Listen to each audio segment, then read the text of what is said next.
everybody, and welcome back. And the next person I'd like to introduce you to is Ellis Taylor, long-time experiencer. And Ellis is also quite a well-known author. And I'll let him tell you about his books and what he's been doing, and also the other areas that his experiences have taken him to, like symbology and numerology, and how there's all interweaves into this amazing subject. I would also just like to draw your attention before Ellis comes up and speaks to you, just for those who would like to, just to go and have a look at 3 sculptings in the corner of the room, down where Sarah and Kate are, that's the left-hand side, just when you have some time. They're not to go on camera, but they are the work of an experiencer, and I think they're incredibly powerful. And he's absolutely terrified, even being here today. So I'm not even going to mention his name, but when you see him sitting next to them, maybe you just, give him a hug. All right, please welcome Ellis Taylor. Thank you. Thanks, Joanne.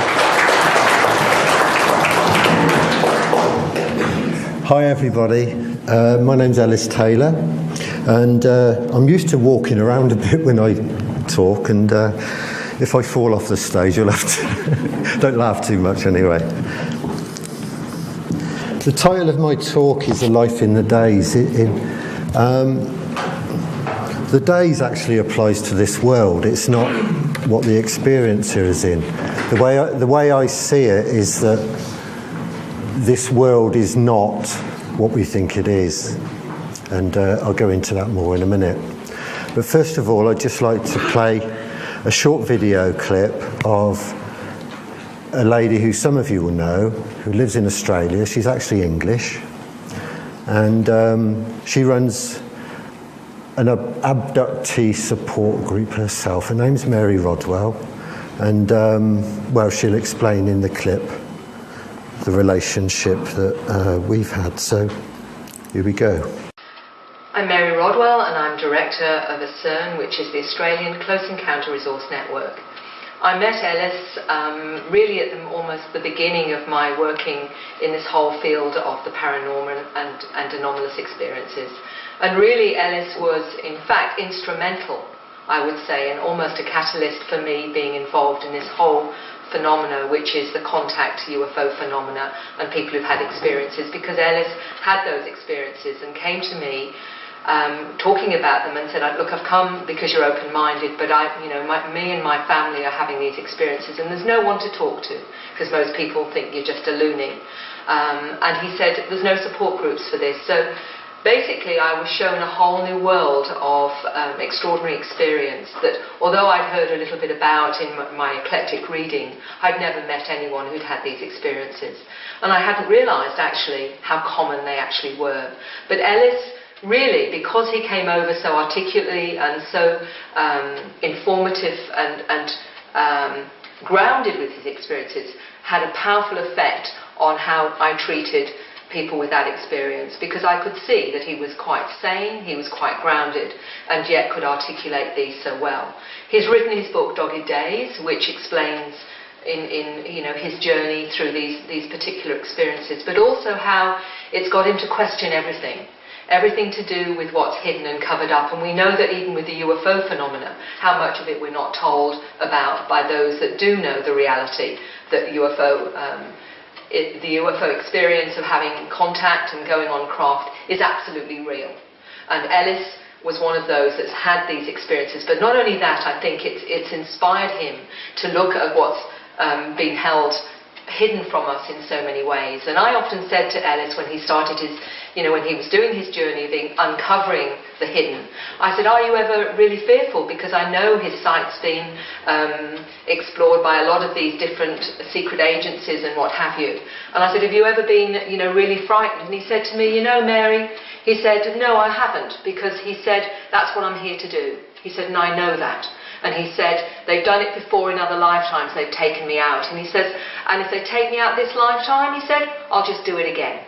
In other words, he's going to come back. He knew that that's what he had to do. And that's why I have so much respect and admiration for Ellis and his research, because it comes from the heart, it comes from that inner part of himself that really seeks truth.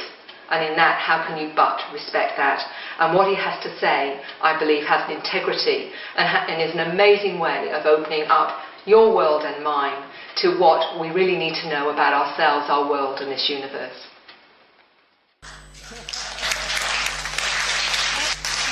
And thank you, Mary, because I didn't ask her to do that. She volunteered to do that, and it's great. I didn't have to pay her a bean.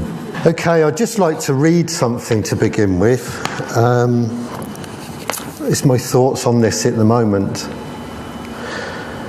Once upon a time, not very long ago, embedded science proclaimed that everyone in the kingdom must believe. That only the balmy claimed it was possible for one to see, hear, or speak with someone who was out of earshot and eyesight.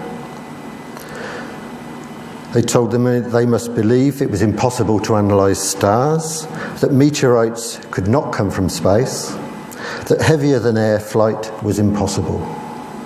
And so was spaceflight and harnessing nuclear energy, and superconductivity, and black holes, and creating force fields, and invisibility, and teleportation, and on and on and on. Things that we know are possible now, and we're doing it. Most of those examples come from this book by scientist Michio Kaku. But this, I think, is very important for everybody, to live your own truth. And so long as you're true to yourself, and you're true about everything about your life, then everything around you will become the same. True. In the scheme of things, I suspect that the function of ordained science is to demonstrate not the pinnacles of humankind's progress, but rather the current density of its senses. From what I can make of it, in the world, ordained science has another role as well, to provide a misleading yet seemingly authoritative reference and excuse for the presence and shadowed misbehaviour of those who are intent on controlling and disposing of us. Only in scant ways do encounter experiences accord with materialistic science and its dogmas of limitation and expectation. Instead, our otherworld interactions teach us, in the most efficient way, experientially, how there are, in fact, no barriers.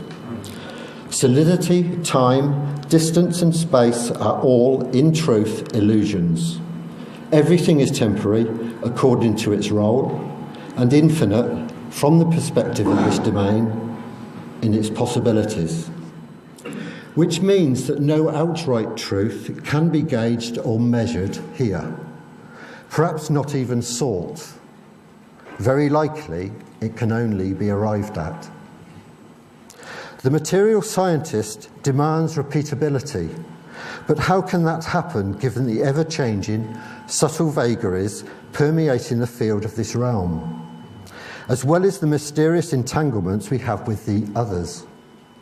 Exact same circumstances can never occur more than once. Ordained science is itself, when I hold it up to the light of my own personal experiences, supernatural, according to this dictionary definition, which is of pertaining to or being above or beyond what is natural, unexplainable by natural law or phenomena. It's abnormal. Whereas what many of us here experience is natural and normal.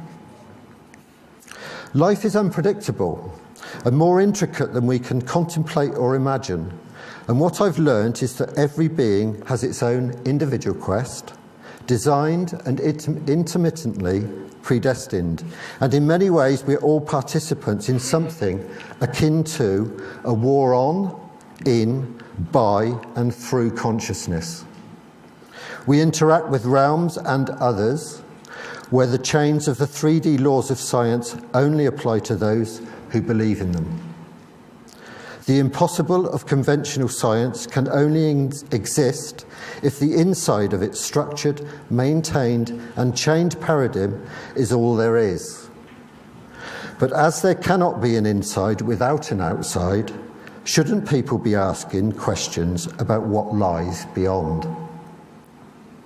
Like all belief systems, the scientific world view is only a limited and limiting theory that depends for its validity on ignoring, dismissing and disparaging everything and everyone that doesn't fit into it.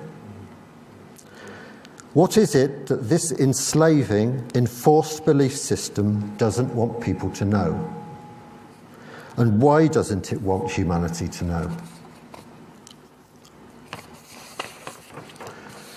What we experience as encounter challenges and scatters to the winds the very foundations that embedded science has built its precious castles in the air upon.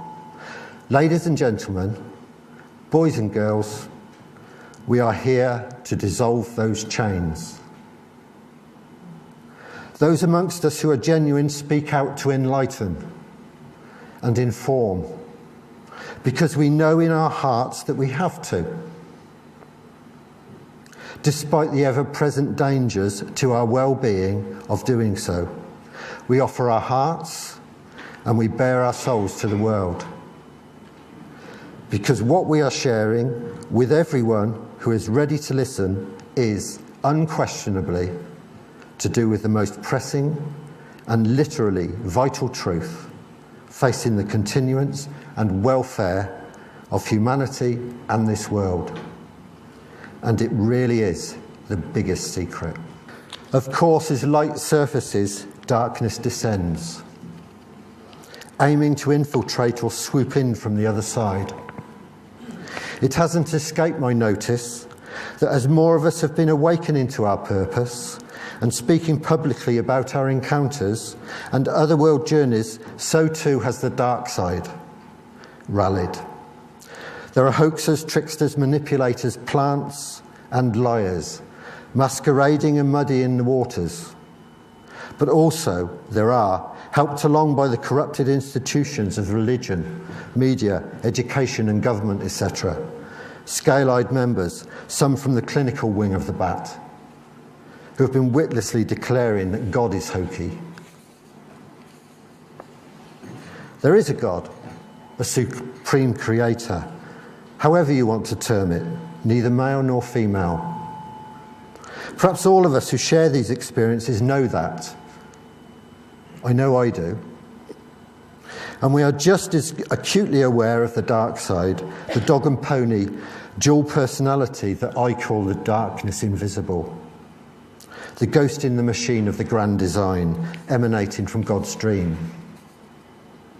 For a long time now, this darkness has directed our world through its offices of control, and it has always done this subliminally, through the powerful forces of fear and temptation hiding in the light, and the voice of the Great Spirit from those who fall for its alluring promises and threats, until in their blindness they proclaim, there is no intelligent designer, there is no Great Spirit.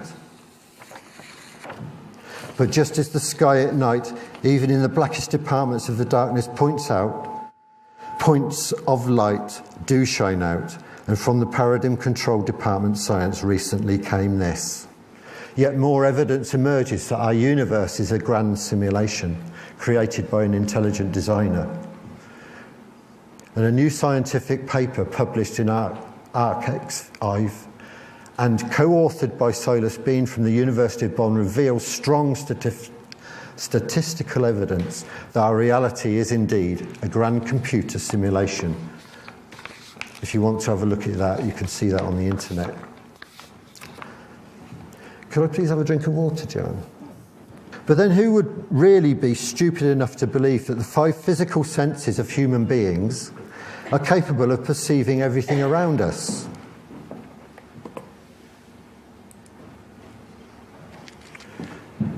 That's the very slim, thank you, range of our sight compared to what is possible. And those arrows go both ways infinitely.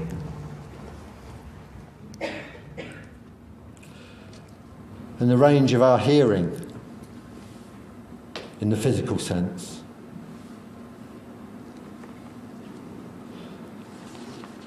Yet science tells us that this is all nonsense, that what we see, what we feel, what we encounter, what we experience, that is unusual to their box, that we're making it up, we're believers and all this kind of nonsense. I'm not a believer, I experience things. I didn't believe that I drove here to Nottingham to give this talk. I know I did. It's the same thing. I wonder if the people who first used microscopes and telescopes face the same amount of ridicule as those who began capturing life outside our physical senses, abilities, with digital cameras. These are just some shots that were taken of other world creatures with digital cameras.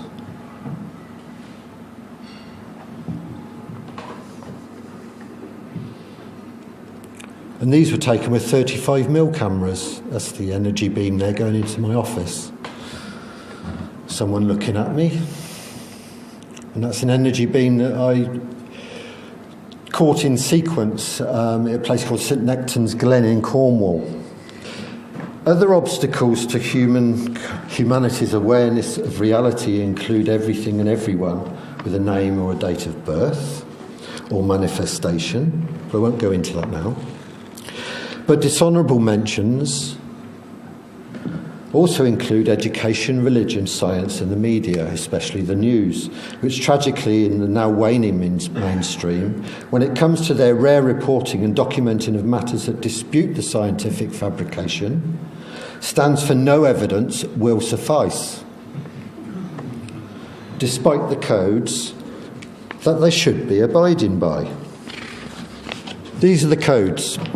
Public enlightenment is the forerunner of justice and the foundation of democracy. Hear, hear.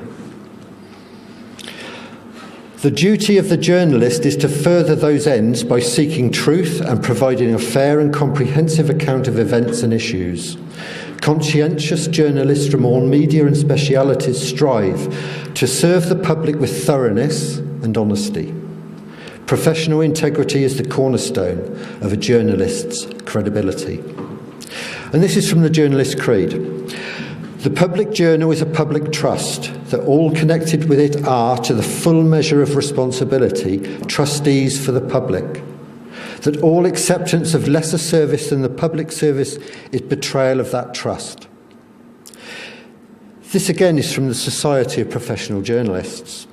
Tell the story of the diversity and magnitude of the human experience boldly, even when it's unpopular to do so. Examine their own cultural values and avoid imposing those values on others.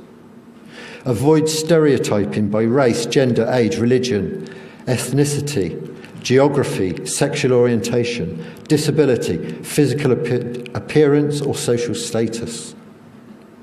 Recognise a special obligation to ensure that the public's business is conducted in the open and that the government records are open to inspection. The Journalist's codes call for truthfulness, accuracy, objectivity, impartiality, fairness, and public accountability. So, how does all this equate with the sniggering, piss-taking, defamation, and general displayed ignorance that the vast majority of media pieces descend into when they deal with anything to do with experiences that don't fit into the sanctioned circus? Now to talk about it once again is Tribune transportation writer John Hilkovich, who broke the story. And John, the response has been, well, out of this world, hasn't it? Yes, it has been astronomical, Jim. Every major country, it seems, people have written in, both those who claim they've spotted UFOs during their life, as well as serious researchers. I mean, just the last 2 days, this is my email, and these are the serious emails. The ones from kooks who said they were brought aboard alien spacecraft, I put in a circular file.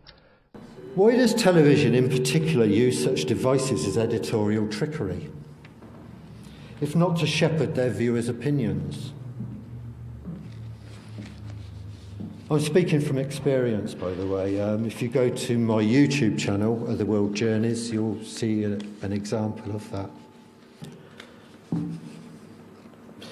Here's another passage from the Journalist Creed. I believe that a journalist should write only what he holds in his heart to be true.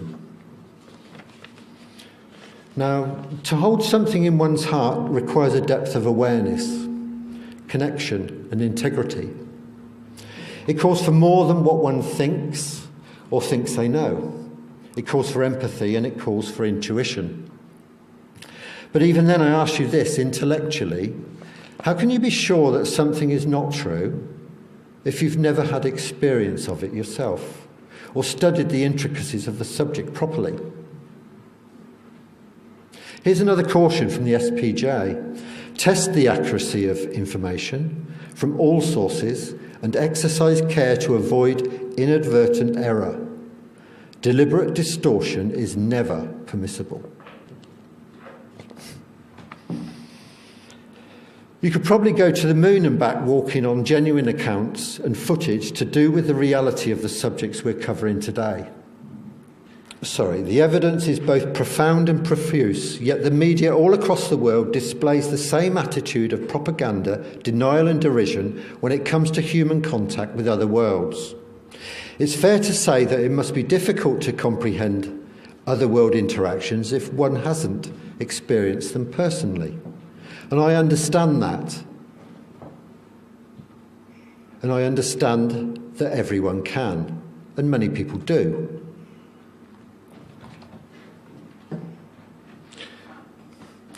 Having pointed out all this, please don't assume that I'm tarring every member of the media with the same brush. I'm well aware there are, and have always been, many extremely diligent, brave and talented men and women in the media.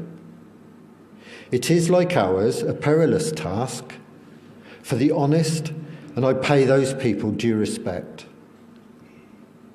Here's one book on the courage of some journalists. You might like to get hold of that. It's Silence by David Dadge.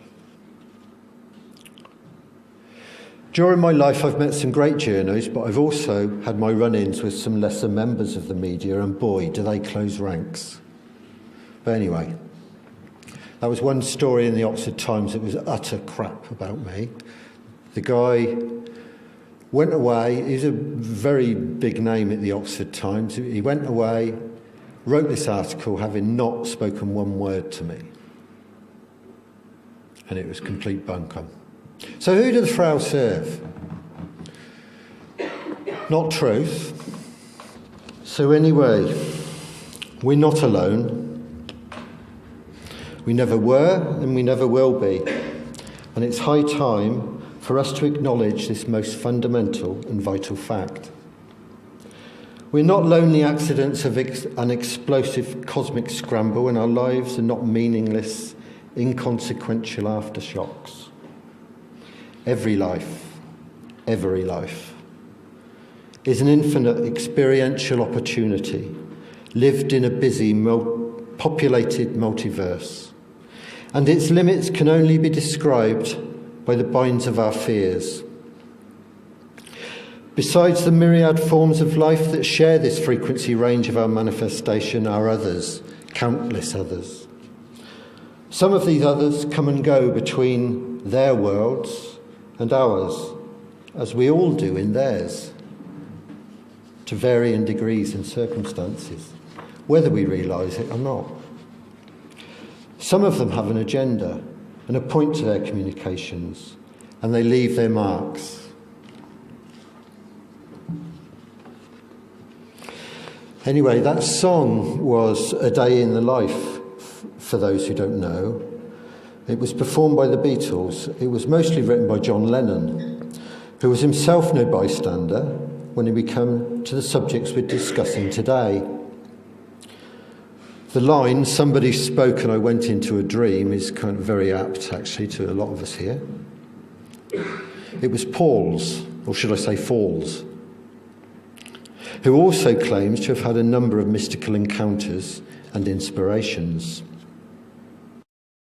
If you see a little note on walls and bridges, it says, "I saw a UFO." And I was just finished doing walls and bridges. I'd mastered it or done the last tape of it. And I was really just relaxed and feeling good. And it was summer in New York and I had the window open. And lo and behold, there was this thing just hovering sort of 100 yards away. But I saw it so close, it wasn't in the sky or nothing, you know. And it was like I could have hit it with a brick if I'd thrown a stone at it. I couldn't see the colours because it was dusk. It was a good, clear summer night, you know, the sky was very clear. And round the bottom of it were just ordinary-looking electric light bulbs, blinking off and on alternatively, like on a billboard or something. And on the top of it was a red light. And the thing I noticed was that there was no noise, and I could hear that freeway down below, all the cars going. So I realized, oh, it's not a helicopter, then it must be a balloon. But it was so close to the rooftop that it couldn't be a balloon. So all the rational things I went through, not a helicopter, balloon. Not a balloon, it's too close to the roof, and it's maneuvering too well to be a balloon.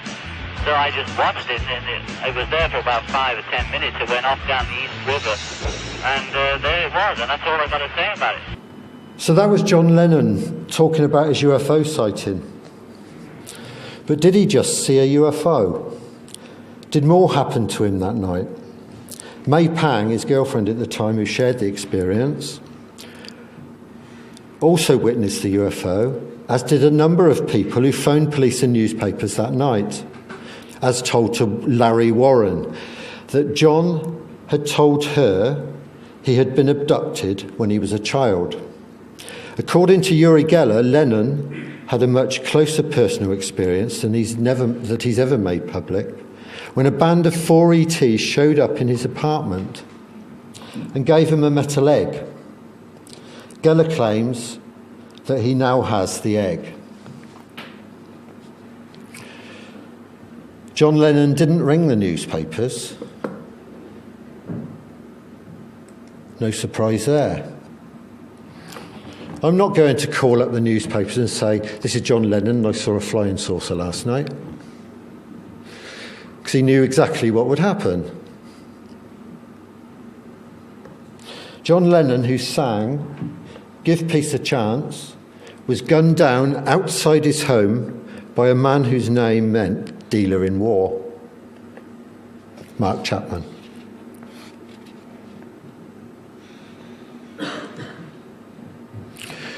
I've written a book about my experiences called Dogged Days, which is available over there if anybody's interested. I'd first like to tell you about some missing time experiences. Mary, who I introduced my talk with, speaking on there, she was over in England on holiday, and she had to go back to North Walsham in Norfolk to her parents' house. And she was holiday in England, as I said, but we were spending time driving around, and she asked me to take her back. So I did, but at the same time I phoned Anne, who spoke last, and asked if I could, where is she? And asked if I could visit them afterwards, and so we agreed that I would. So on the 5th of August 2004, I drove to North Walsham with Mary, and I dropped her off at her friend's house in North Walsham, what was it, 3:30. And they said to me, it'll take you about an hour and a bit to get to Anne's house from here. So I drove off, and actually before I drove off, I phoned Anne and said, look, I'm going to be with you soon, but I'll phone you as soon as I get to the other side of King's Lynn. So I drove off about 3:30, and I was driving along the road, and suddenly I felt like I needed to pull into a lay-by. There's this lay-by there, and I just drove in there, and I drove behind this box truck, this white box truck. That's just a map of North Walsham. Can you see the cursor on there? Yeah. So I'm approaching King's Lynn, and I see this lay-by, and I pull in, and behind this box truck, I phone Anne and say, oh, you know, I'm just the other side of King's Lynn, I won't be too long now. And yeah, okay. And Anne said that was at 4:15, so that makes sense for the amount of journey that I'd done. It was a van like this, and it had a name on the side, and I couldn't remember the name that was on the side of the van for a long time after this. But anyway, I put the phone down, drove out of the lay-by, and as I got to the entrance to the main road, a very a van exactly the same was coming towards me this way. And it had the name on the front as well. And it was exactly the same van. I can't remember if the van that was there when I first got there was there or not, but it must have been, or I would have noticed that. So anyway, I drove off, and I felt really odd, really strange. And I kept driving, and I got to King's Lynn, and you had to sort of divide into two lanes, one for going left and one for going straight on. And I knew I had to go straight on, but instead I got in the left-hand lane and went to go left, and suddenly realised, no, I'm going the wrong way. So I indicated, and sort of somebody let me in, and I got in and carried on. And I got to a place called Sutton Bridge, which is about 5 minutes from where Anne lives. And it's a kind of a drawbridge or something like that for letting ships through. And as I approached it, I saw these two signs on my side of the road, one above the other. And I thought, wow, that means I can't go across the bridge. So I hauled on the brakes, and all these cars behind me were screaming and, well, bibbing their horns and all this sort of stuff. And I didn't know where I was. And I thought, then these cars started coming over from the other side, and I thought to myself, well, I must be able to go across there. So I really slowly went across, and it was all fine. And I drove to Anne's, like I said, about 5 minutes away from there. And I pulled into Anne's, and Anne came out of her kitchen, and I said, oh, can I use the phone? Because I told my girlfriend I'd phone her at 5 o'clock. And she said, it's 20 to 7. So somehow I'd lost all this time, 2 hours or something like that of time. And I've got no memory of what happened during that space. But yeah, I mean, things at Anne's house, as she explained earlier, it's dead genuine. This is a real strange place. And if you're somebody who has these experiences yourself anyway, and you go there, then it's just amplified, and you're almost guaranteed to have something very odd happen there, and sometimes quite scary. So that wasn't the only incident of missing time that I've had on my way to Anne's. But anyway, this is my thinking about it. I'm looking on the map at this place where this lay-by is, and there it is, and it's actually on right at the turn-in to Sandringham, which is a bit odd because I've done a lot of research into missing children in my life and written about it, and the strange kind of involvements then, if you will, with royal family and their palaces, and how ley lines seem to mix. Ley lines that go through places where missing children are taken and found actually do go through their royal residences as well, and it's all very peculiar. But anyway, it was very odd that on Lunasa, which is an ancient energy time, then put it that way,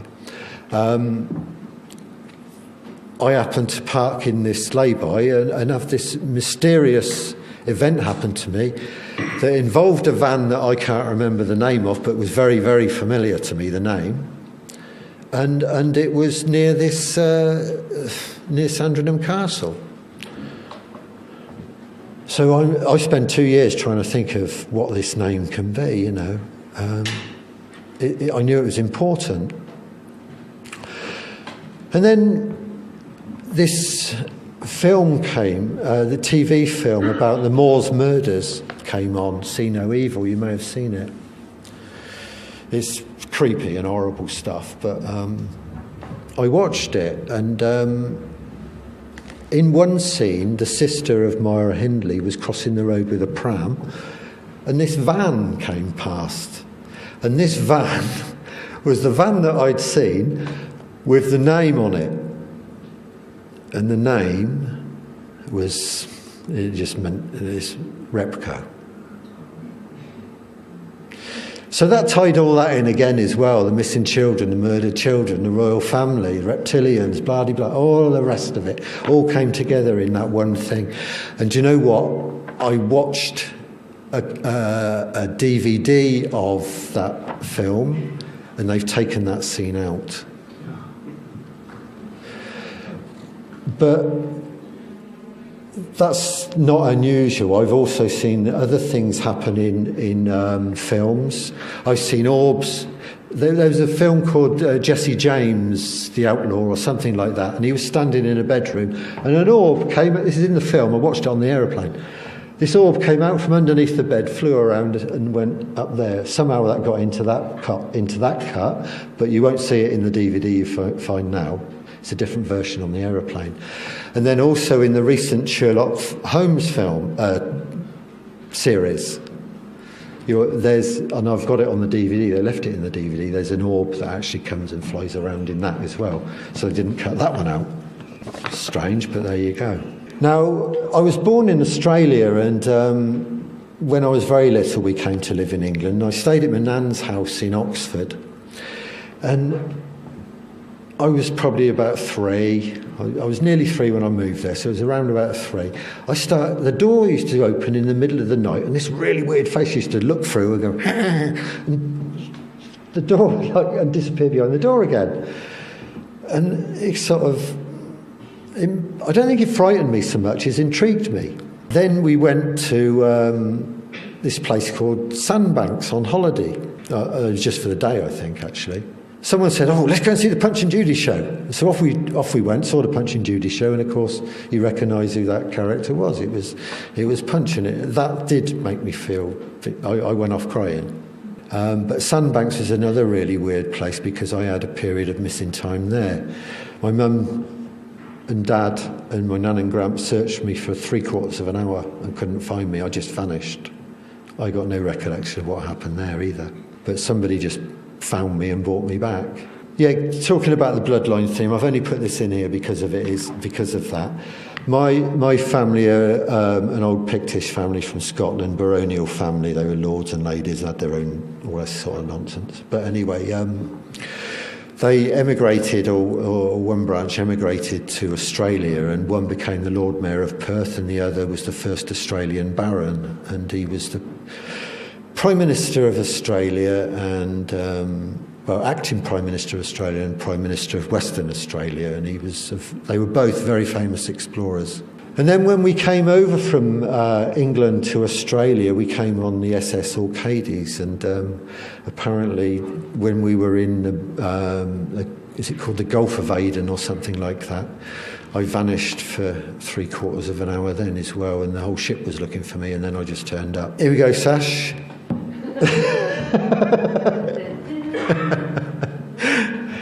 29th of September 2006, I went to visit Anne again in Long Sutton, and this time I drove from Oxford, and I'm going along the A43, I think it was, I've written it down to remember, yeah, the A43, and I thought, there might be a traffic jam along the way. I need to go to the loo just in case there is, you see, because you don't want to get stuck in a car in a traffic jam and need a pee.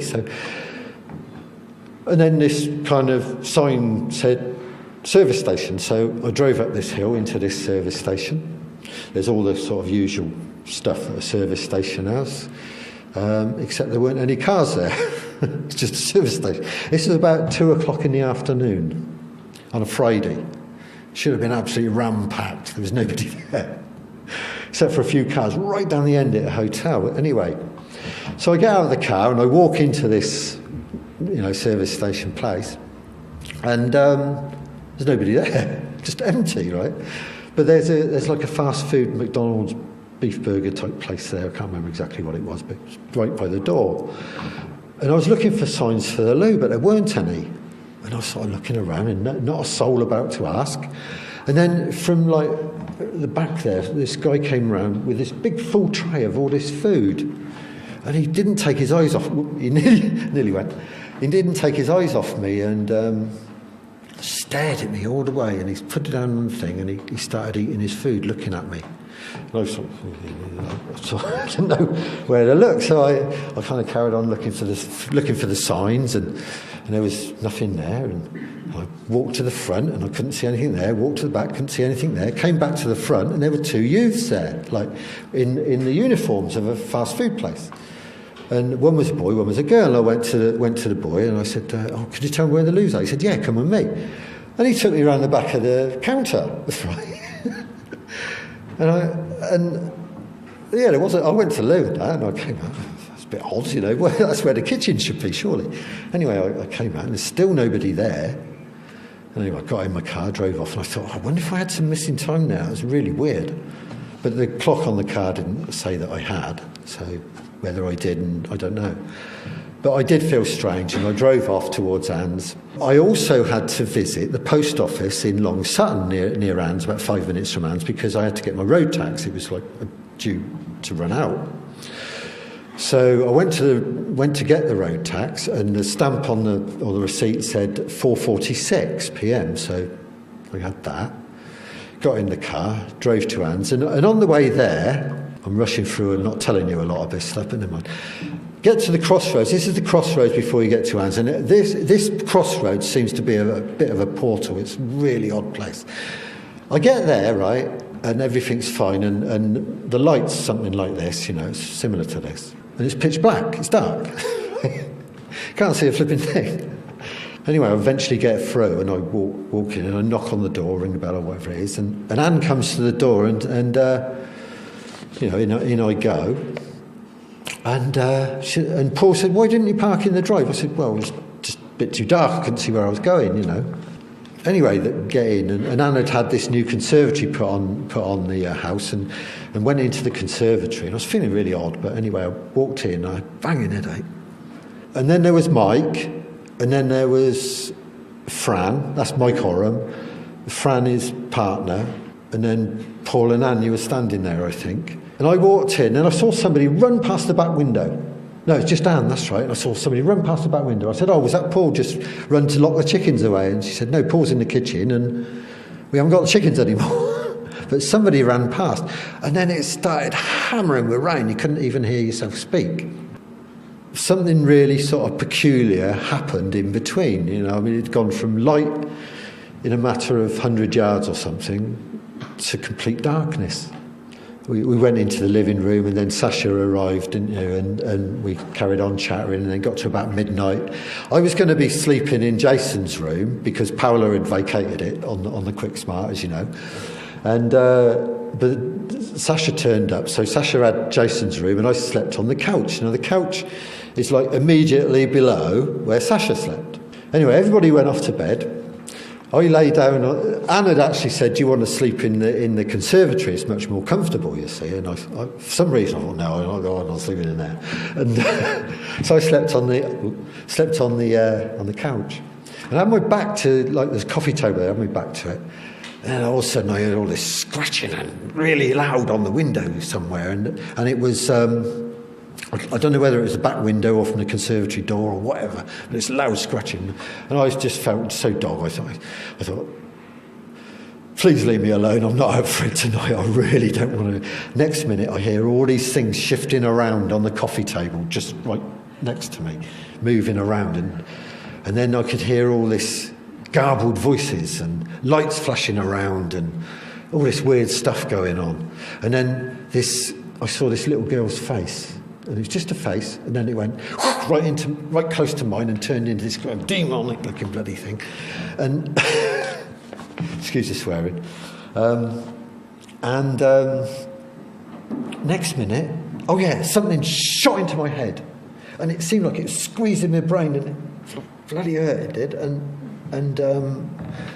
the next minute, I found myself standing at the back door, and it was pitch black, and I was looking outside.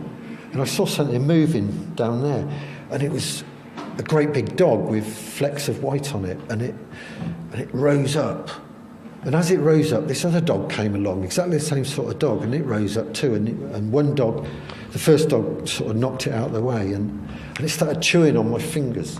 It wasn't biting; it was like really hard, pressing ever so hard. And then it was light. I think the clock chimed or something, and it was light, and I was back lying on the sofa. And I got up and went to the loo, and as I got to the top of the stairs, I saw that Jason's bedroom door was open, and Sasha was up, and she was making making the bed or something. And I said, "You all right, Sash?" And she said, "I've had a terrible night." And I said, "I'll just go to the loo and we go downstairs, have a cup of tea and we talk about it." And so we did that. And Sasha was telling me all about what happened to her.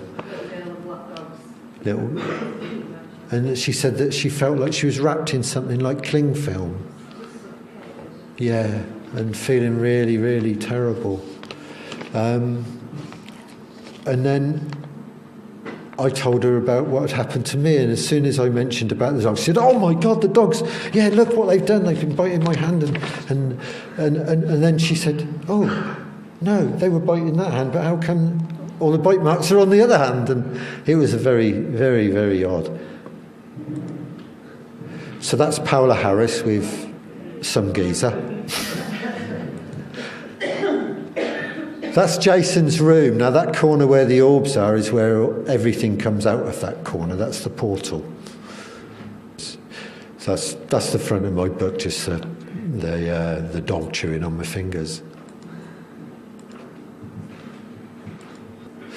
Sasha's hand with the marks on. I can't really tell on that picture, but each one of those bruises had a needle mark in the middle. The dog was actually biting on my left hand and that was my right hand. Right, okay. When I was outside, because I was reviewing the conference that Paola was putting on, that I noticed those bruises.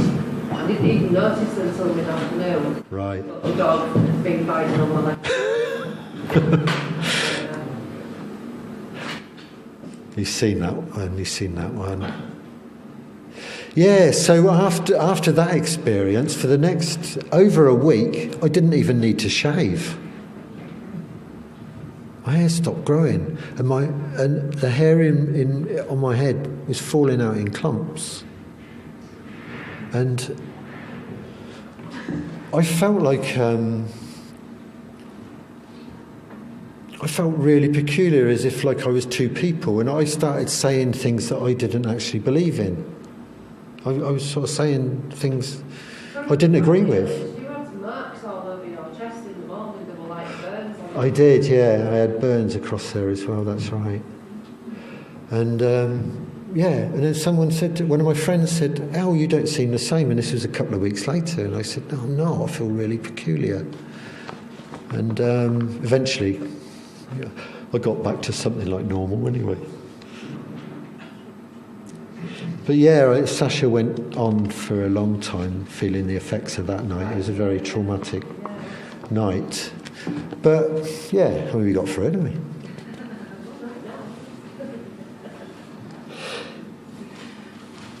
Right. Here's another missing time experience. I went to give a talk in Blackpool in Probe, and I went with another friend. He's an ex Secret Services, military, all that kind of stuff. And we were driving towards, like I said, from Oxford to Lancashire. And we decided we'd go on the M6 toll road. And as soon as we got on the toll road, we thought, we'll stop at the service station, get a cup of tea and, have a bit of a rest. So we were looking for the service station, and the service station didn't arrive. Next minute we knew we were on the ordinary M6. I don't know how we paid for the toll. We were on the ordinary M6 and following this big dark van that we'd seen earlier at a service station near Oxford with the licence plate CIA something or other. And then I get to Probe and give a talk. And a lady in the audience sees things happening to me and takes these photographs. And this lady's a professional photographer. And that's exactly how I looked when she photographed me on the stage talking. And there's all sorts of weird stuff around me that you may be able to see from there on the big screen. The screen looks like I'm kind of part of the screen or something, I don't know. And there's entities in there and all sorts.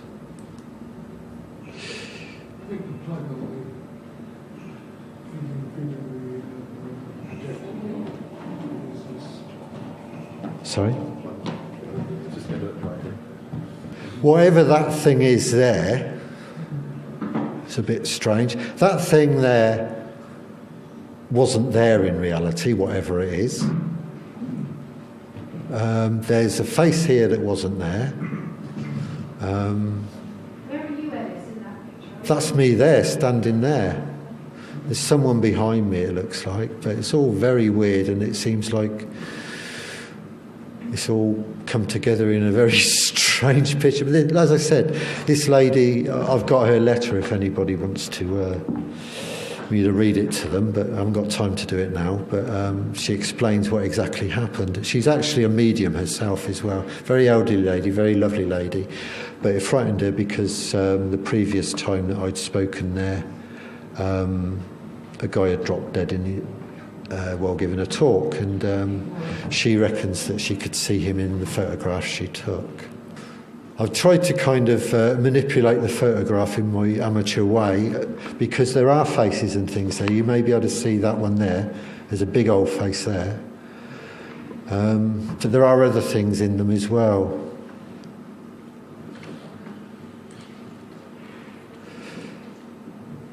This was a photograph somebody took of me giving the talk, and there's this strange thing happening at the back of this guy's neck. Whatever that is, I don't know.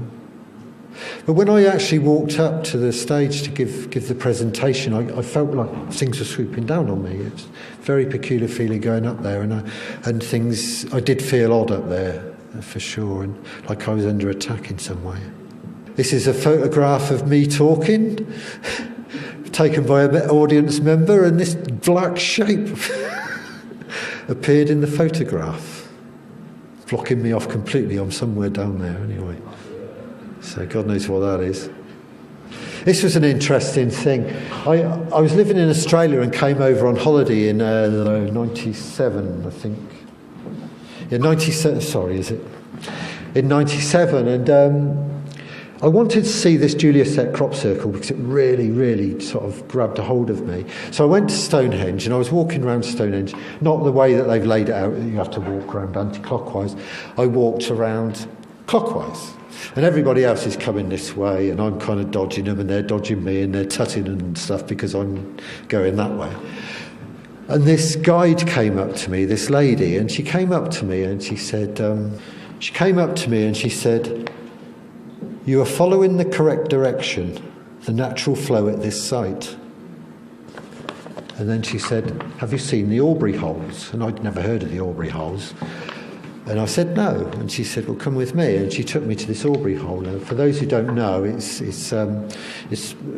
there's 56 of them around Stonehenge, and conventional archaeology or whatever says that they're just where they stuck posts in. But actually, what she said to me is that in the winter we stand on these Aubrey holes because it keeps our feet warm, no matter how cold it is.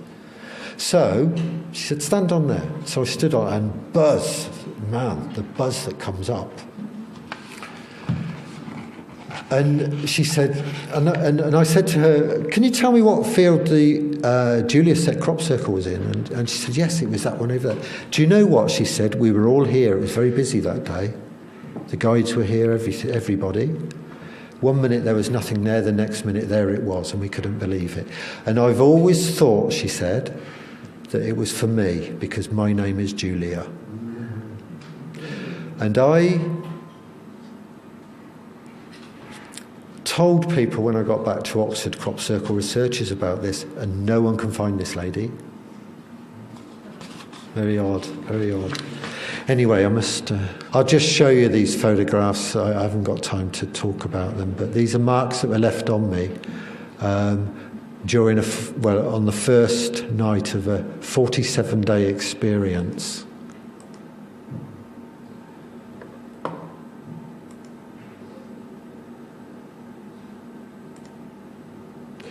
This is my partner talking about that night. I'll just put that on.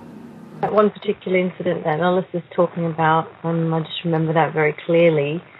I have to say, I actually make cakes and things, so I've always got a camera ready to take photos. So that's why a camera was there.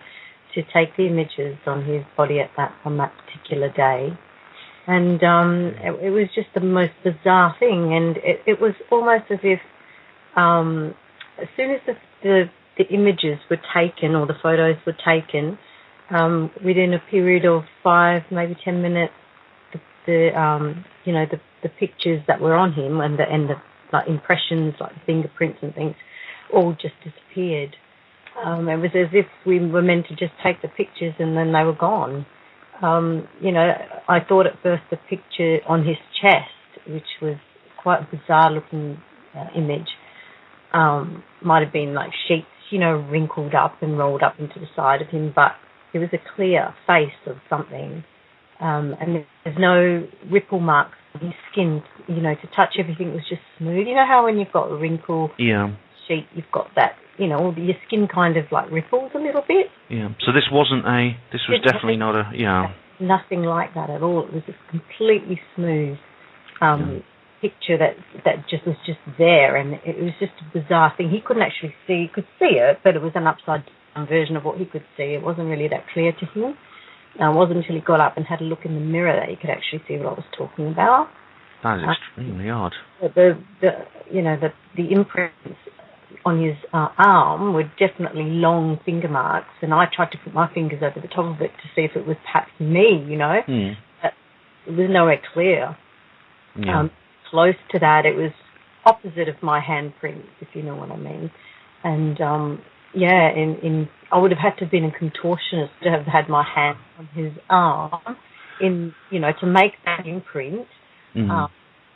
If that was, if it was me, but it wasn't. And it was just, you have to actually see it to believe it. And that's why we took the pictures, because I couldn't believe it. I couldn't believe what I was seeing. Okay. Well, well done for preserving that evidence. That was my former partner, my partner talking to Ben Emlyn Jones, who's sitting right there on his radio show. Thanks, Ben. Okay. There's a lot more, obviously, I could show you, but I've got to get on. And thank you very much for listening. And thank you very much, Joanne, for asking me to speak here. Thank you. Thank you very much.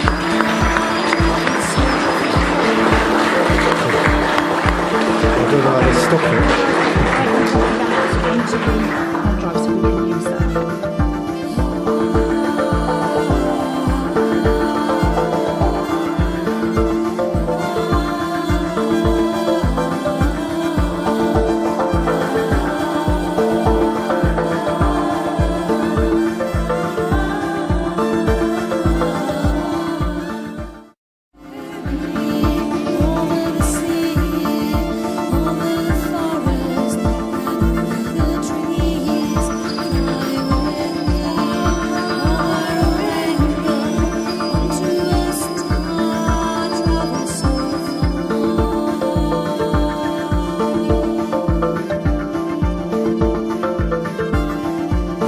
Hello everybody and welcome back. And the next person I'd like to introduce you to is Ellis Taylor, long-time experiencer. And Ellis is also quite a well-known author. And I'll let him tell you about his books and what he's been doing, and also the other areas that his experiences have taken him to, like symbology and numerology, and how there's all interweaves into this amazing subject. I would also just like to draw your attention before Ellis comes up and speaks to you, just for those who would like to, just to go and have a look at 3 sculptings in the corner of the room, down where Sarah and Kate are, that's the left-hand side, just when you have some time. They're not to go on camera, but... In Australia, she's actually English, and she runs an abductee support group herself. Her name's Mary Rodwell. And, she'll explain in the clip the relationship that we've had. So, here we go. I'm Mary Rodwell, and I'm director of ACERN, which is the Australian Close Encounter Resource Network. I met Ellis really at almost the beginning of my working in this whole field of the paranormal and anomalous experiences. And really, Ellis was, in fact, instrumental, I would say, and almost a catalyst for me being involved in this whole phenomena, which is the contact UFO phenomena and people who've had experiences, because Ellis had those experiences and came to me talking about them and said, look, I've come because you're open-minded, but me and my family are having these experiences and there's no one to talk to, because most people think you're just a loony. And he said there's no support groups for this. So basically I was shown a whole new world of extraordinary experience that, although I'd heard a little bit about... They are the work of an experiencer, and I think they're incredibly powerful, and he's absolutely terrified even being here today. So I'm not even going to mention his name, but when you see him sitting next to them, maybe you just, give him a hug. All right, please welcome Ellis Taylor. Thank you. Thanks, Joanne. Hi, everybody. My name's Ellis Taylor, and I'm used to walking around a bit when I talk, and if I fall off the stage, you'll have to... Don't laugh too much anyway. The title of my talk is A Life in the Days. The days actually applies to this world. It's not what the experiencer is in.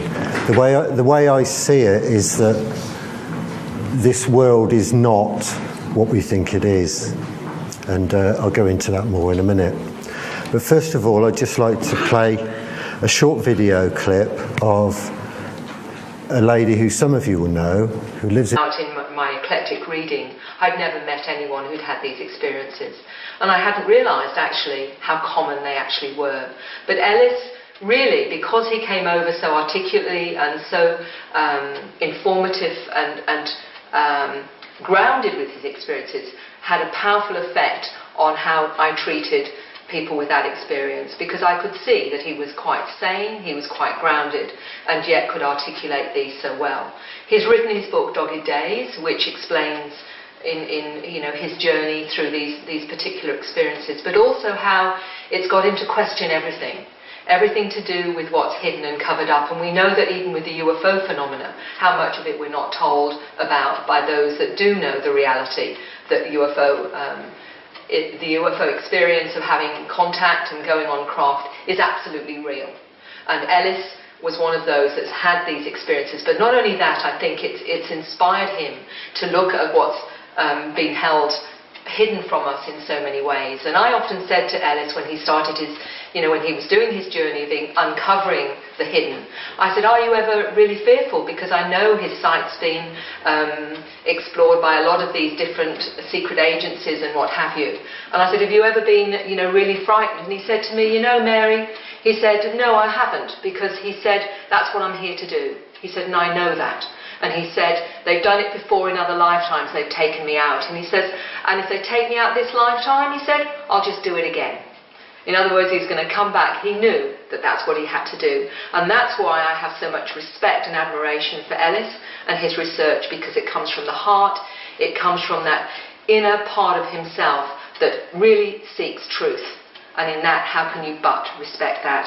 And what he has to say, I believe, has an integrity and is an amazing way of opening up your world and mine to what we really need to know about ourselves, our world, and this universe.